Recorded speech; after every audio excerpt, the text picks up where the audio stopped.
Hasta fam, ay mo hale. Ngasi ki video sidi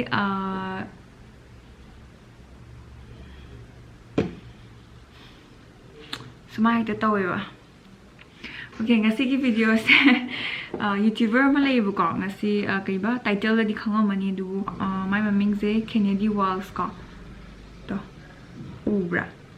Okay, ma ze ay dum ying ba YouTuber ni bu ko do mana nes la channel ama magi latest na te latest ki mamang do ko channel ama yang puidri week chayo la may mamang na mana giving myself a blind makeover na ama tawi bu ko adu da mana adu do yeng kan do ko ina ima siyam nungai ni yam fun oi ni sigi kaino je content je taw nungai ni mit uishalaga ithanda makeover ne mai du di pra ma masana shopping chatle phi mamit uishalaga choose tawe adagi 피도 칼레 마사 잉드레 아두가 메이크업 떠봐 마사 메이크업 떠봐 삼농심 로이나 블라인드 거 미드 샬라 떠도이네부거 아이기디 쇼핑 떠보 코보도디 possible 오이드레디 오이톡트람니나 adumdi tawzar aigidi moidona paisa paidamnina shopping ki part tuma kat torage aduga only makeup ki part to adudo asum tawning bai tam fun ora nungai do man bai tai mai video yengu budagi masi ja ije tawbe na khallak pai ja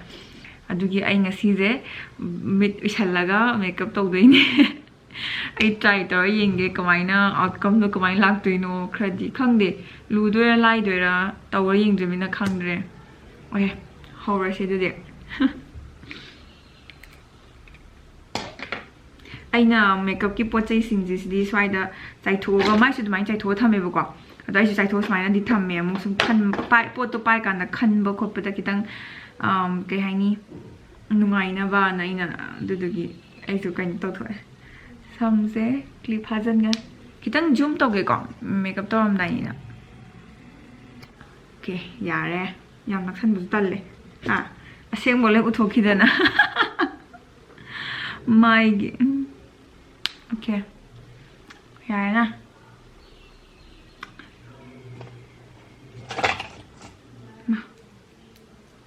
samje pun kachira swai sampun tung de sampul la thamage in case makeup to wada nong aino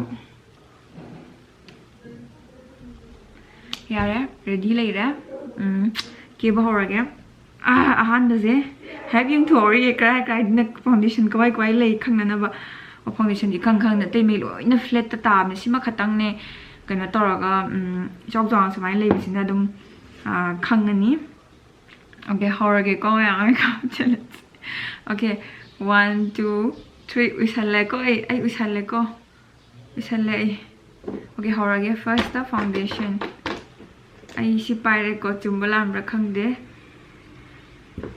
chumdi chumme sponge ni five da khang okay hang to e ko ai met le ai khara met le how ra ko skin mi tok to we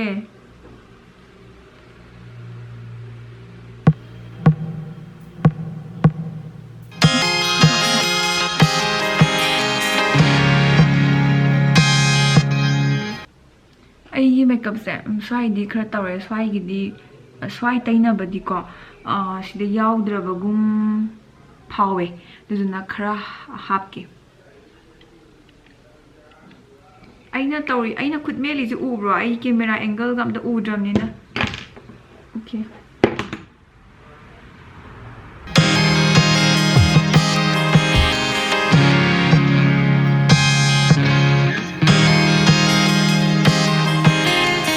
aina khalna yaramani na khalle foundation je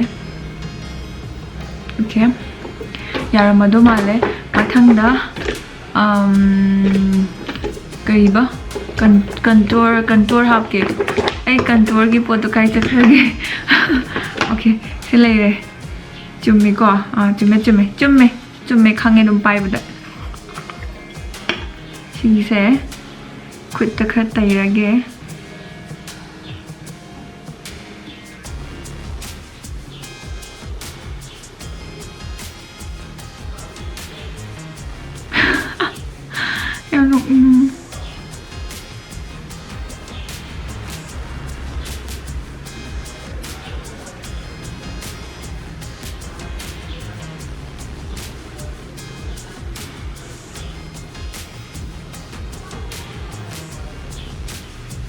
Okay, makhum di kupsallaroi ge mafum karai chakre ai thiba khangre. Okay, I say beauty blender puff among pairage. Onaram basi ai je seng bai di tuan khai bin du khangre.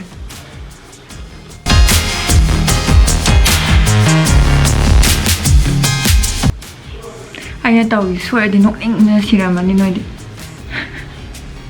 Oh, ai chakre ge. Oh, sai de su wat lore. This is khara khara tau gadam ne ba. Contour do.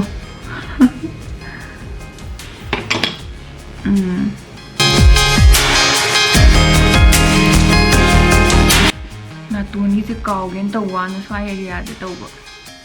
Blend tau ba. Yarama do males khangre. Okay, mathang da ai compact tai ge. Compact ang tor ge. Compact kai chakra ge. Se le pak pani na ai line khang ge. Compact ai pak pani na ai line khang. Ma. Kai no do di compact to se le.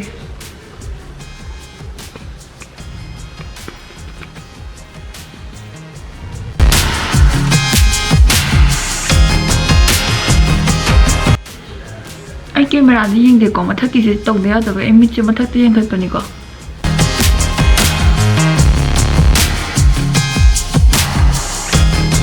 Okay. Mathang da pisum yek ke. Pisum yek na ba tu ri du kai chakre. Kai chakre. Oh my god. Ai. Thi phangre. Phange. Chame ko. Si chame asidi ludong malida. Karam mana yek pai no karam ma tuan je turi da yenge tawne. Oh sina khra pai so ma taw da. She je aina pai je black luck brown do ai khangdre ai ani sui ba mana brown. Ai khangdre. Ma choose. Okay.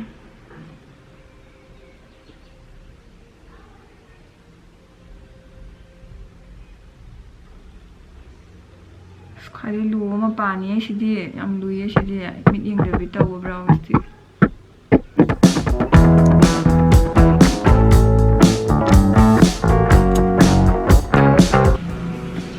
ai sang is black or ma ga di pha ga dam ni ko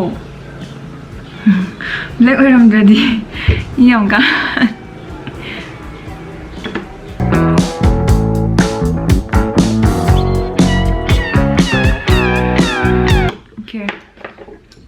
uisillaga mathanda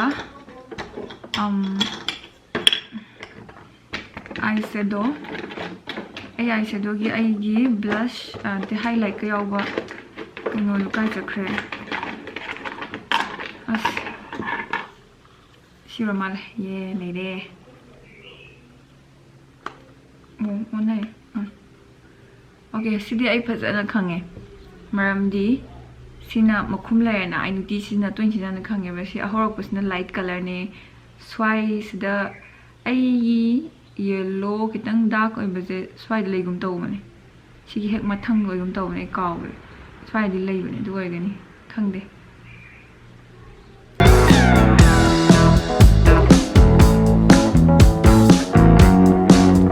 okay ya halasi duga mascara si kaino mascara ro sa o si di lipstick ne lipstick pai kan lipstick dum sangorage amu thiwa wan kai ma chuna khangde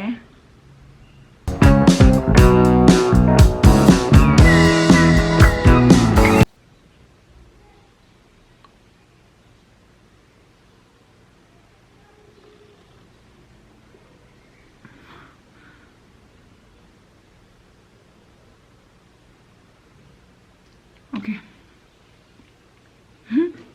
kumzi mama ba khangda be ti ne mathang nai to ge to isa ai gi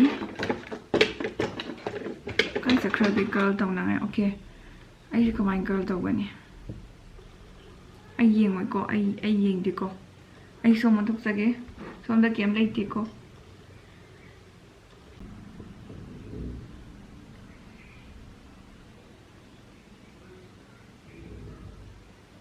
som yung to lage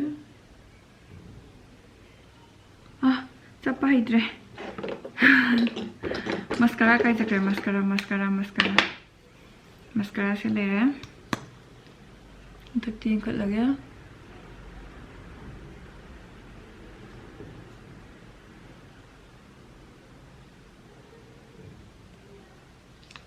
ai cameraได้ยิงดิโก้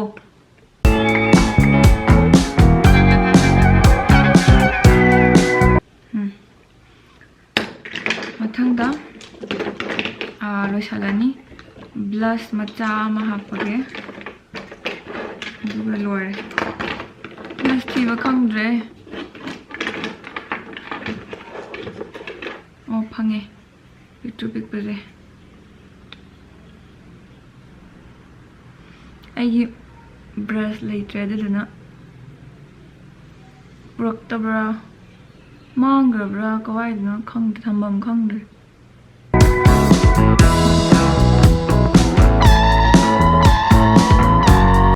okay हजिक blush अमु हापगे सिदा इन होरेन blush season Adauri अमुक खंगबगी को इन लोइबगा आई इमांग दे direct थमे बदो दे होरेन आई मांग दे लेगी दे खंगनबगी okay सी मतोने स्वाई स्वाई दो ने स्वाई सिदा हां में मतोनिसना ब्लश ओये व्हाइट से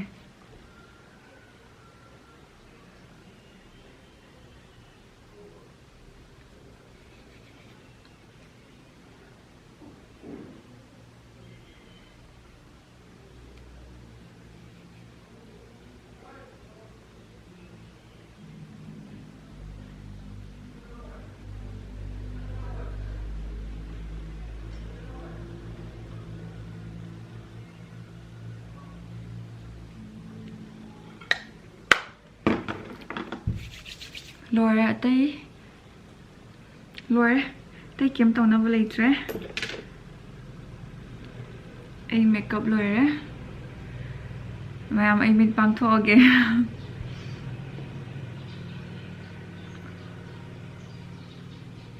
मा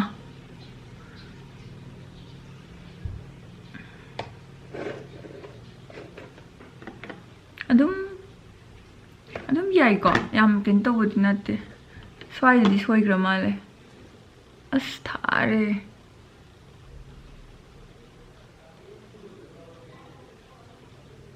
मा लिपस्टिक मचुजे कहिनु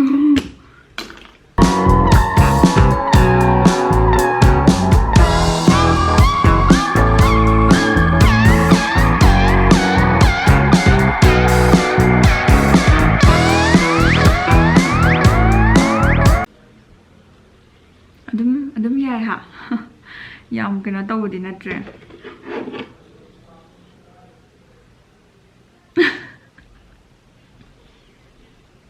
अस आई ब्लश संगम मपाजे सोइरे उब्रा स्वाइदि संगदबदो स्वाइदि संगजले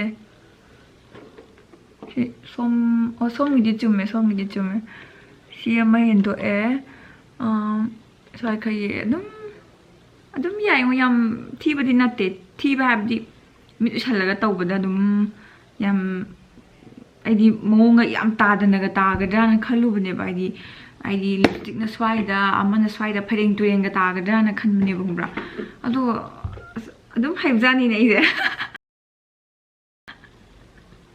आइदि मिट येंगदबिदा आइदि आई एक्सपेक्ट तौदेबा समाइना अदुम फॉर्म दुम येंगबा यानी येंगबा दुम यायबसि नत्रा याम फजबने ते मेकअप तो सोइदि सोरे मिट उसन लमने दो येंगबदि यायबा आई वखन्ना तौद्रि मांगैना खलमिसिना फरेंग तो येंग तारनी सिना येंगबा यारोय सिनेबा मचुगादे दुम येंगबा याय मैम कई खली आइजे दुम आइना खली जे दुम मानबरा ना कई खली ना हाइबिरो कमेंट आई ngasi वीडियो जे नुंगाइब्रा कमाइन तौगे याम बोरिंग चुब्रा खंग आई वाखलदि फन ओइगद्रा तौरुबने दो ꯑꯩꯈꯣꯏꯅ ꯚꯤꯗꯤꯑꯣꯗꯣ ꯌꯦꯡꯀꯥꯟꯗ ꯐꯟ ꯑꯣꯏꯗꯧ ꯃꯥꯟꯕꯒꯤ ꯏꯁꯥ ꯇꯧꯀꯥꯟ ꯅꯨꯡꯉꯥꯏꯇꯕꯁꯨ ꯌꯥꯏ ꯑꯗꯣ ꯑꯗꯨꯝ ꯑꯩꯒꯤꯗꯤ ꯌꯥꯝ ꯀꯨꯏꯅꯁꯨ ꯆꯪꯈꯤꯗ꯭ꯔꯦ ꯑꯩꯒꯤꯗꯤ ꯑꯗꯣ ꯅꯨꯡꯉꯥꯏꯔꯒꯗꯤ ꯂꯥꯏꯛ ꯇꯧꯕꯤꯔꯝꯃꯣ ꯑꯗꯨꯒ ꯉꯁꯤꯒꯤ ꯚꯤꯗꯤꯑꯣꯁꯦ ꯀꯃꯥꯏꯅ ꯇꯧꯒꯦꯗꯣ ꯀꯃꯦꯟꯇ ꯍꯥꯏꯕꯤꯌꯣ ꯑꯗꯨꯒ ꯑꯅꯧꯕ ꯑꯣꯏꯔꯒꯅ ꯁꯕꯁꯀ꯭ꯔꯥꯏꯕ ꯇꯧꯕꯤꯔꯣ ꯃꯊꯪ ꯚꯤꯗꯤꯑꯣꯗ ꯑꯃꯨꯛꯀ ꯍꯦꯟꯅ ꯏꯟꯇꯔꯦꯁꯇꯤꯡ ꯑꯣꯏꯕ ꯈꯟꯒꯦ ꯅꯣꯏꯅꯁꯨ ꯑꯗꯨꯝ ꯔꯤꯀꯃꯦꯟ ꯑꯗꯨꯝ ꯇꯧꯕ ꯌꯥꯏ ꯑꯗꯨꯝ ꯀꯃꯦꯟꯇ ꯑꯗꯨꯝ ꯁꯖꯦꯁ ꯇꯧꯑꯣ ꯑꯩꯉꯣꯟꯗ ꯇꯧꯍꯟꯅꯤꯡꯕ ꯚꯤꯗꯤꯑꯣ ꯍꯥꯏꯇꯥꯔꯦꯀꯣ ꯑꯗꯨꯗꯒꯤ ꯑꯩꯉꯣꯟꯗ ꯈꯨꯗꯣꯡꯆꯥꯔꯒꯗꯤ ꯑꯩ ꯁꯣꯏꯗꯅ ꯇꯧꯒꯅꯤ ꯑꯗꯨꯅ ꯉꯁꯤꯒꯤꯗꯤ ꯁꯤꯗ ꯂꯣꯏꯁꯟꯖꯔꯒꯦ ꯃꯊꯪꯗ ꯑꯃꯨꯛ ꯊꯦꯡꯅꯔꯁꯤ ꯀꯥꯏꯅꯔꯁꯤ